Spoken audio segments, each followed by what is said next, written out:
बात जब चांद पर बनी आए। एक बार की बात है, कुछ बच्चे खेत में खेल रहे थे।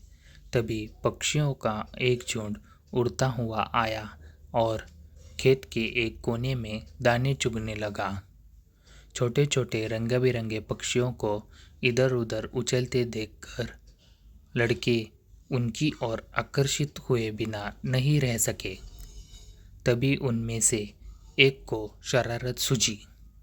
वह एक शरारती लड़का था और उसने धोखे से एक पक्षी को पकड़ लिया।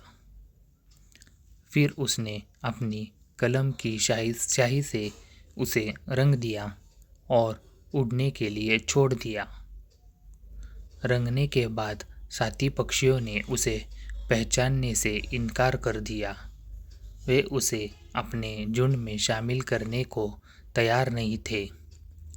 जब भी वह पक्षी उनकी ओर आता तो अन्य पक्षी दूसरी दिशा में उड़ने लगते थे और तो और पक्षी के अपने बच्चे भी डर के मारे उससे दूर भाग रहे थे।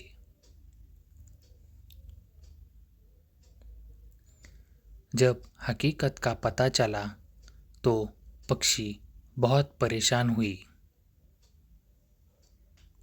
वह अपने बच्चों और समुदाय से कट गई थी और बहुत दुखी थी। उसे समझ में नहीं आ रहा था कि उसे क्या करना चाहिए। ऐसा लग रहा था कि उसे समझ में ही नहीं आ रहा था कि वह कहाँ जाए।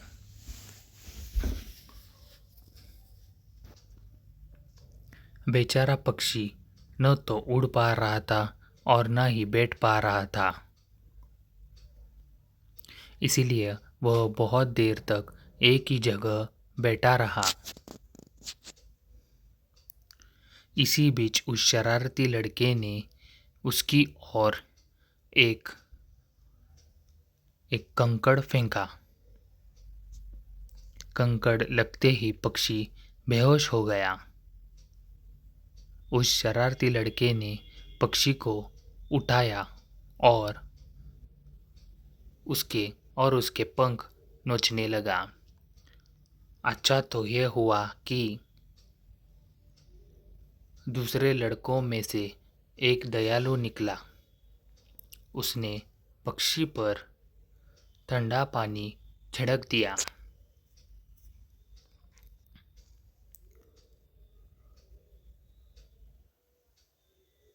पक्षी को होश तो आ गया, लेकिन उसे ऐसा लगा जैसे उसके शरीर के हर हिस्से में चुभन की वजह से उसे दर्द हो रहा हो। पंख नोचने की वजह से उसे बहुत दर्द हो रहा था। अब उस शरारती लड़के ने एक बड़े तिनके से पक्षी की आंखों में चुभोना चाहा तो पक्षी डर गया। उसने अपनी पूरी ताकत लगा दी ताकि वह लड़के की पकड़ से छूट जाए।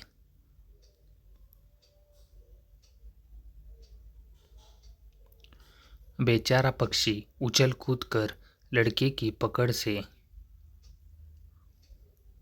छूटना चाहता था, लेकिन वह लड़का उसे फिर से पकड़ने के लिए उसके पीछे दौड़ रहा था। यह लड़का मेरे पीछे क्यों पड़ा है? पक्षी मन ही मन सोच रहा था। वह रो भी रही थी। उसका एक पंख जड़ से टूट गया था। इसी कारण उसे बहुत पीड़ा हो रही थी।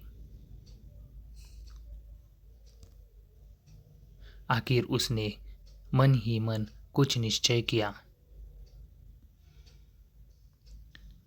बेचारा मर रहा था। उसने पूरी ताकत लगाकर लड़के के चेहरे पर चोंच मारी। शरारती लड़का कराह उठा और गिर पड़ा। उधर नन्ही पक्षी का उत्साह बढ़ गया। वह अपना दर्द भूल गई। फिर एक के बाद एक उसने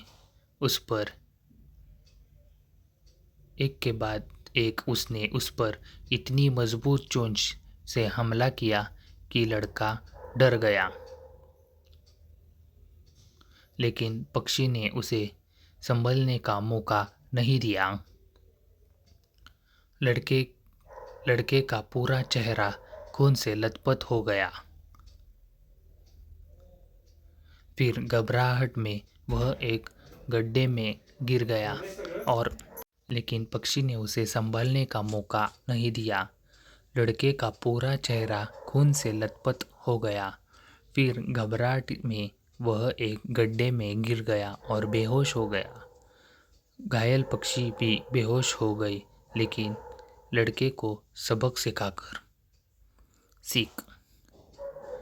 वास्तव में जब भी अपनी शक्ति का इस्तेमाल आत्मरक्षा के लिए किया जाता है तो कमज़ोर भी मजबूत से लड़ता है और जीतता है।